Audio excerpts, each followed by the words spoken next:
Hey, thinking of making a purchase in Las Vegas, Nevada? Well, we've been here almost 20 years and seen a lot of people come and go, and even made a lot of these mistakes ourselves. So today we're going to give you the 5 biggest ones to avoid.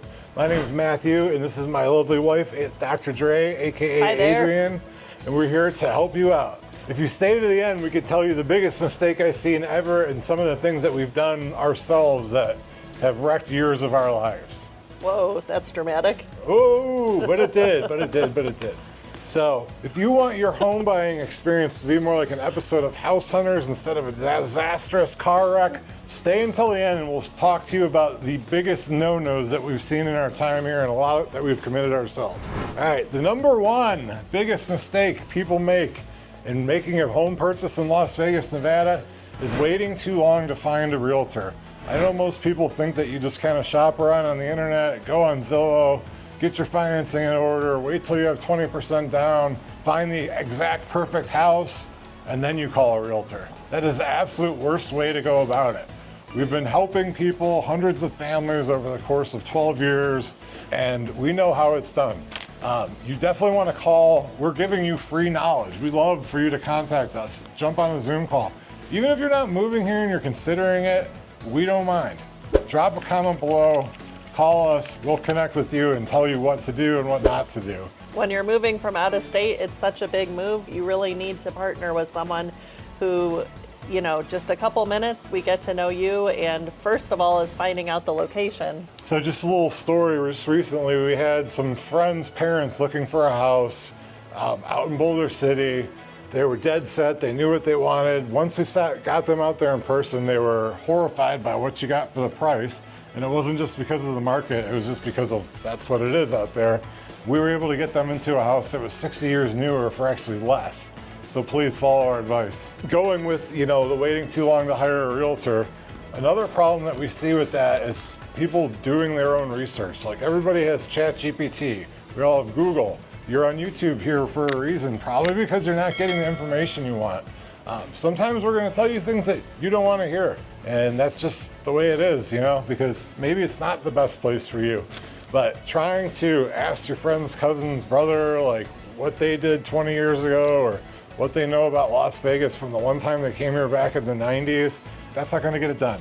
And we find that every day. We have a website which is search.TheVegasAgent.com. So we have quite a sampling. We have tens of thousands of people on there that we talk to on a daily basis. Not all of them, but these are the kind of things that we come across, and that's why we're making this video, like how not to do the things that these people are doing. And honestly, even if you know someone here, a lot of times that person really doesn't leave their bubble of where they're living. Yeah, Las Vegas is a city of like kind of little bubbles. Like wherever your Costco is, wherever your grocery store is, you kind of stay in that little place. So most people come here and they rent at first, never leave their bubble, and it's a huge mistake because there's so many different areas. We're a giant suburb. I mean, you can be up in northwest Las Vegas in Sky Canyon and go out to Lake Las Vegas, and it's an hour and 15-minute drive, and there's gorgeous, beautiful suburbs everywhere in between. Once again, reach out to us, please, please, please, ahead of time. I love helping people out. Another huge mistake is that most people think that the only neighborhoods in town that are like residential-like and not like the Strip are Summerlin and Henderson.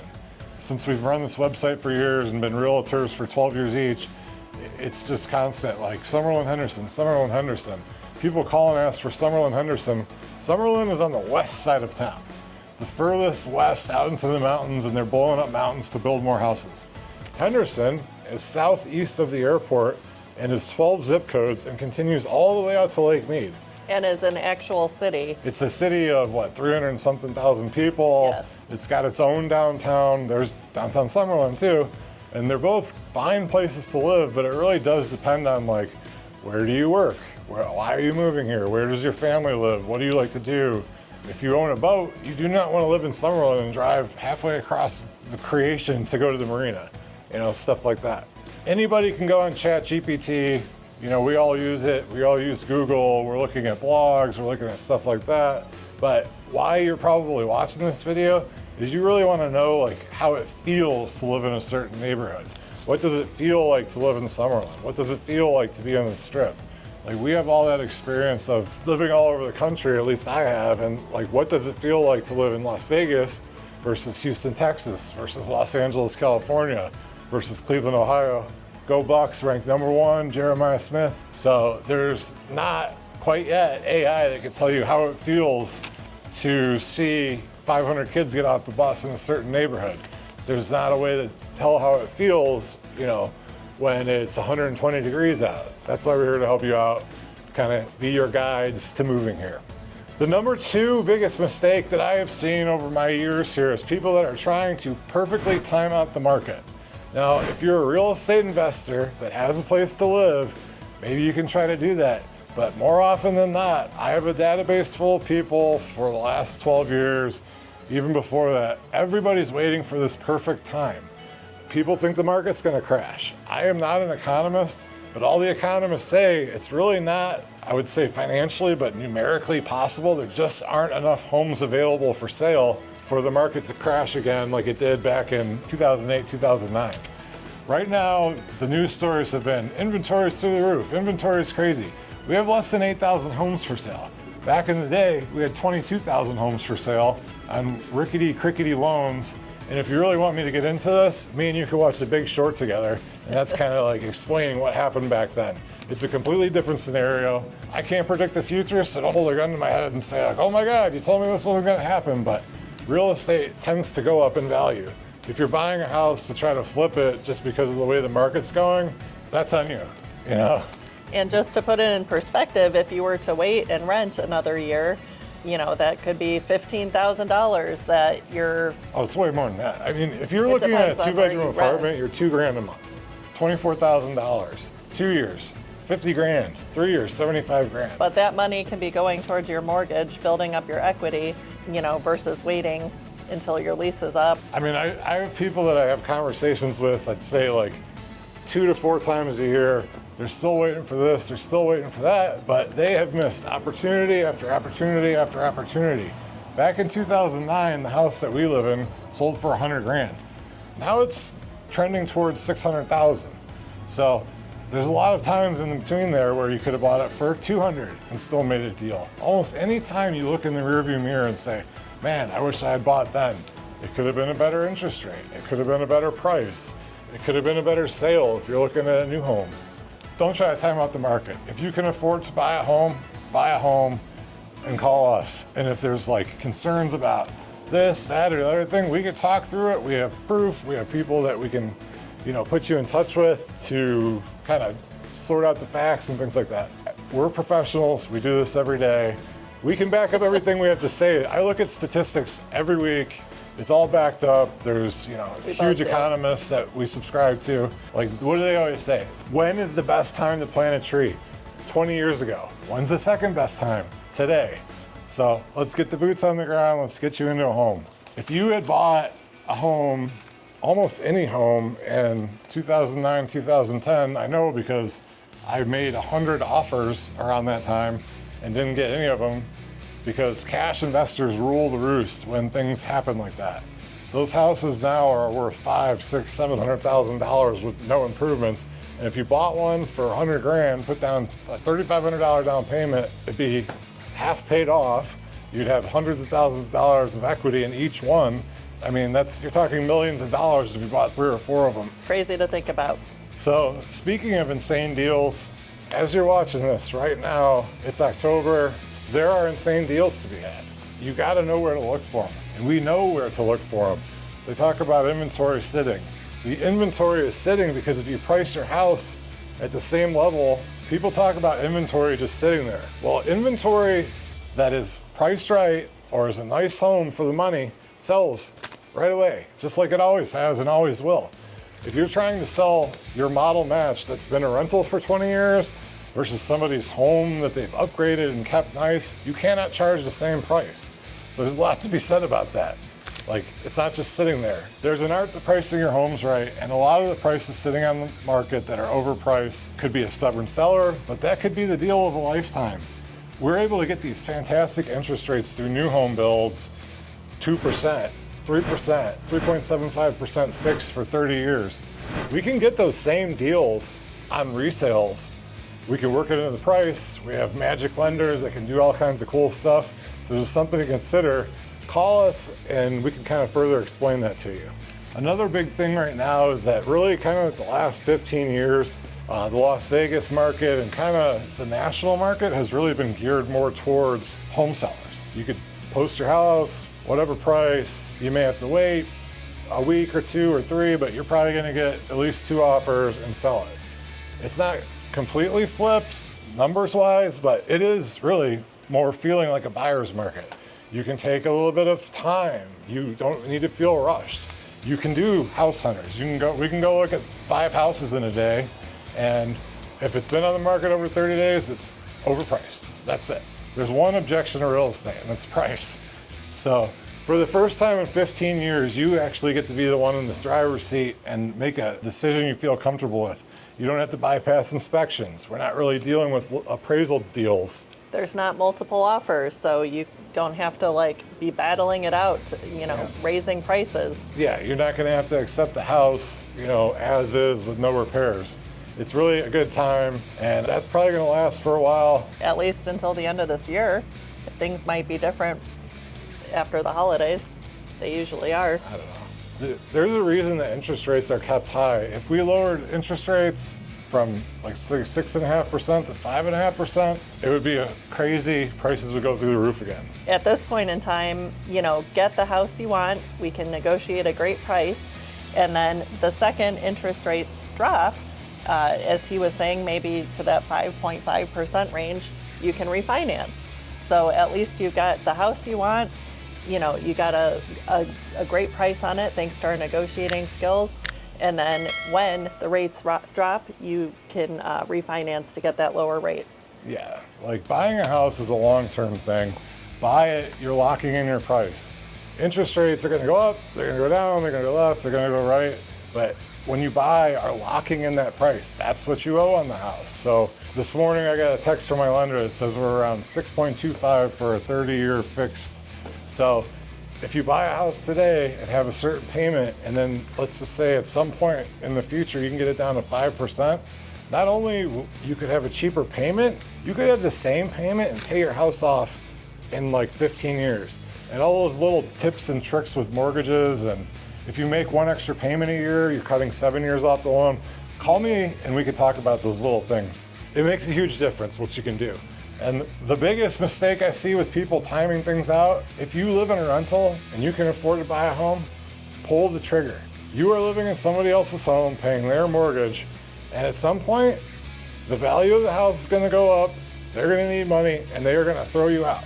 If you're renting a place, 2-bedroom apartment, it's about $2,000 a month. You're talking $24,000 a year in rent that's just going down the drain. If you're talking about living in a house, $2,500. So let's say you live in there 1 year, $30,000. That tends to turn into 2 or 3 years, and it's $90,000. It's kind of crazy. Like when you're thinking like, I could go jump into a new home. Maybe it's not everything, all the bells and whistles I want. Well, guess what? By that 3rd year, you could take that home, turn it into a rental, and buy your dream home. So just something to consider. You really don't want to keep waiting, because like with the amount of people that are pouring into this town, it's the cheapest place to live really on the West Coast. It's only going to go up. Like if 2025 we went down 1%, I'd be shocked, but all the news stories and all that withstanding, like buy. You want to buy a house if you can. There's so many times that we didn't. Like in 2012, I made 100 offers. Couldn't get one accepted because we were competing against cash. In 2015, tried to buy a house. They were like 200 grand at the time. Couldn't get one for, because we became realtors, and there's a whole lot that goes into being self-employed and buying a home. Finally, in 2021, we were able to pull the trigger. Everybody told us we're crazy, it's too expensive.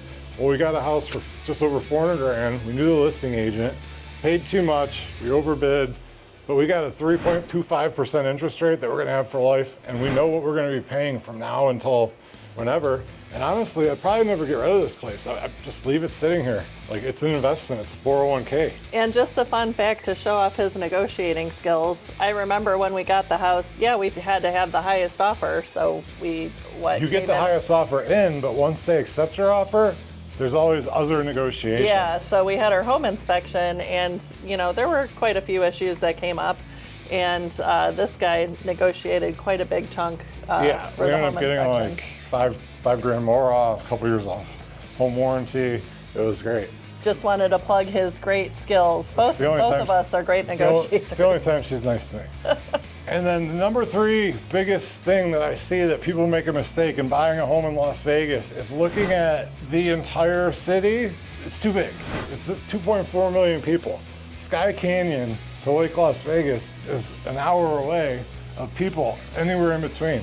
One of the reasons that we've been so successful is every consultation, whether it's from YouTube or our friends or whatever, we get to know exactly details about their life. What you do, like what's your family size, who's gonna be living in the house, where do you work?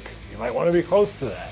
And not only that, once we figure out the price range, we really pride ourselves in finding the best possible options for those price ranges. So before this bride of mine cut me off, like you also want to look into like what's your recreation? Are you going to be wanting to go to the strip all the time? Like, are you going to be wanting to go off-roading? Do you own a boat? Do you want to go hiking in Mount Charleston? Like, you look at that, and then like, what's your dream? Like, is this going to be your forever house? Do you want to be close to the airport because you're coming and going? Like, it all kind of ties together. And yeah, I would say like everybody kind of wants the absolute best house you can get for your price. So once we know your area, we could really lock it down. And to go along with that, people that already do live here but are looking to buy, you really maybe should think outside that 2-mile box, because we are a city of little clusters repeating over and over and over again. Which Costco do you go to? Which Smiths do you go to? Which PTs do you go to? Like when we bought our house, the only reason I bought it is because one of my college football teammates lived 3 blocks down the street. And then during COVID, I never would have moved over here. We bought this house because of the price and everything it had to offer. We wouldn't even have been looking in this location if it weren't for the fact that I was lifting during COVID in Chad's gym 3 blocks that way. Because we only considered where we had lived the first 15 years of living here. So open your mind. We know the areas. Call us, Zoom us. One of the other reasons that you don't want to start with the whole city, there really is no perfect house. Like, unless you have unlimited money, like, there's going to be something. Like, does it fit your needs? Does it fit your family? Can you afford it? Does it work for you? Trying to find the perfect house in a house of, let's just be honest, they're not cookie cutter, but they're row houses. They're all built by the same 6 builders. Tract homes is like this. The term. There's 3,000 in the house that I own.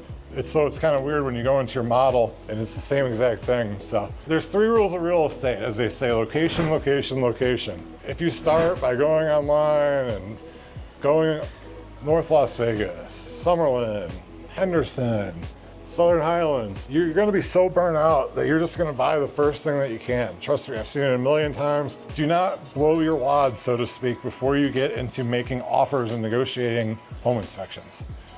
So the number 4 biggest mistake I've seen people make is thinking like the grass is greener somewhere else. We grew up in Ohio, Cleveland. Go Browns, go Cavs, go Tribe, go Buckeyes. Yeah. So a lot of people moved out here when we did, 20 years ago. You got out of college, the economy was down, Cleveland sucked, blah, blah, blah. So we have in our mind this picture of like, oh, we can go back home and buy a 3,000 square foot house for the price of a condo. That isn't true anymore. I've lived here. My sisters lived in Denver and Los Angeles, which are some of the priciest places I've ever seen. I've lived in Texas. I've lived in Florida, and the grass is not always greener. There's a reason that like everybody thinks they can go to Texas and get a 3,000 square foot house for 400 grand. And maybe you still can, but your property taxes are $30,000 a year. So, and your homeowner's insurance because of the flooding, hurricanes and flooding in Florida and Texas and stuff like that. California, you have an extra 20% income taxes between state and local, and there's all the other issues that, there's a reason we're getting like 30-some thousand people a year. So you want to really like compare apples to apples today.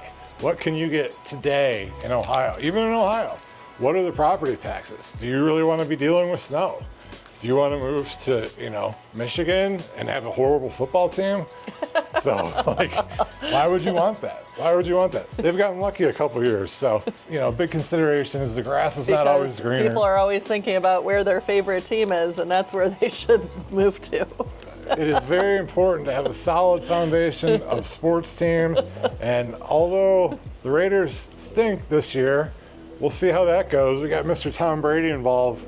Everybody's team comes here. So just a little plug here. We are Las Vegas. We are a community now. We have sports teams. The Aces, which is the WNBA team, has won their 3rd championship in a row. Golden Knights won the Stanley Cup. Hockey season just started. We're going to get LeBron's basketball team. Whoever is your favorite team is going to play at the Raiders Stadium. We're getting the Natty Championship for our NCAA. Buckeyes will be there. We're always going to be there. That's just my little shout out. So, the number 5 biggest mistake people make when buying a home in Las Vegas, Nevada, is picking the wrong house in the wrong area. One of the bigger things I see is people buying a house that is going to be too small and they're going to grow out of in a year or two. While it's great to think like, okay, I'll turn that to a rental, we thought the same thing, but we over improved our house and then interest rates changed quite drastically overnight. So you want to make sure you have storage. Like, you want to make sure that your wife doesn't have to get a storage unit for her pumpkins and Christmas trees. You're never going to say you bought too big of a house unless you go like crazy mansion size, if you can afford it, if the price is right. Another thing, like if you have a growing family, you're planning on having kids in a couple of years, or grandkids moving into town, or downsizing, like you want to future proof. That's one of the biggest things. Like, do you see that as well? Yeah, don't get into the trap of, oh, this house has nicer finishes, or it's, newer finishes, or it was just remodeled. If it's, like he's saying, not the right floor plan for you. That brings up a big point that I just completely forgot about. Like if Good thing I reminded you. Yes, thank you. If you're looking for, I'm going to update this, I'm going to move walls. No, it doesn't make any financial sense to do that. You're not going to do it.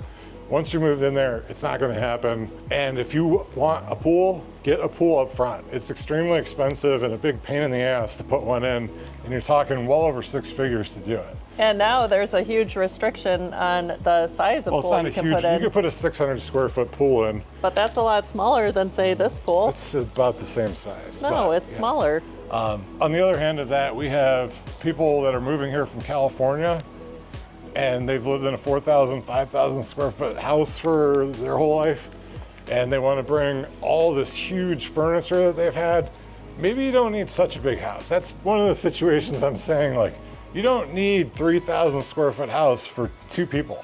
If it's just like, if you're buying a house to fit it full of your furniture and your shit, like, you got to think about, like, maybe it's time to downsize before your kids have to do it, because I had to do that for my mom.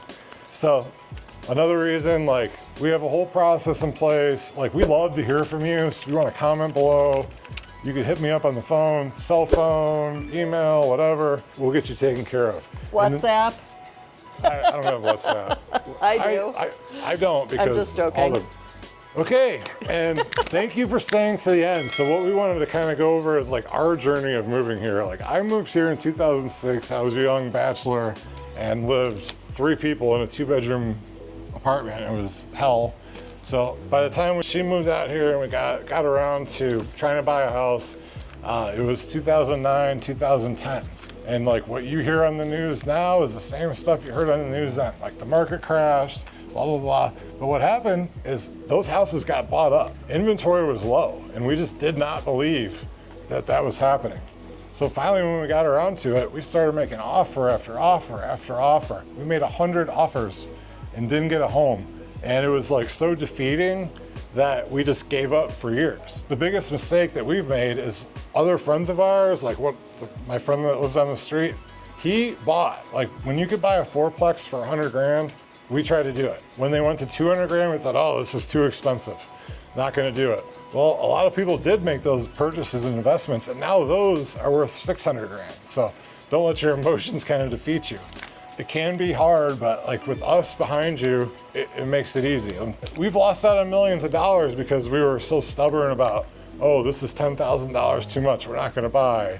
And these different windows in time living here the past 20 years, like if we would have bought investments, I mean, we could have been retired by now. So hindsight's always 20/20, and you're watching the news now and they say, inventory is at an all-time high, the market's gonna crash. Like, you need a place to live.